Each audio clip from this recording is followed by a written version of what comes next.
बर, बायको आणि सरकारमध्ये काय फरक आहे? बायको आणि सरकार दोघं पण एकसारखीच आहेत. दोघांना पण आपणच निवडतो. मग निवडून आलं की ना सरकार आपलं ऐकते ना बायको ऐकते. पण जर सरकार आपलं ऐकत नसेल तर आपण 5 वर्षानंतर बदलू शकतोय. बायको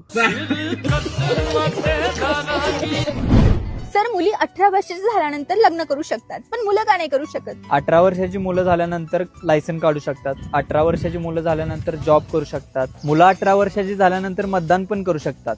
याचा अर्थ असा की मुलं 18 वर्षाची झाल्यानंतर देश सांभाळू शकतात, पण बायको नाही. प्रेम आणि लग्न यामध्ये काय फरक आहे? प्रेम म्हणजे बसचा प्रवास, लग्न म्हणजे विमानाचा प्रवास.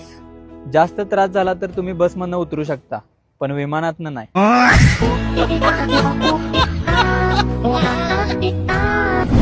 या दुनियेत श्रेष्ठ होण्यासाठी काय करावं लागेल? हे बघा, या दुनियेमध्ये आई बाबा श्रेष्ठ असतात. त्यामुळे लग्न करा आणि आई बाबा बना.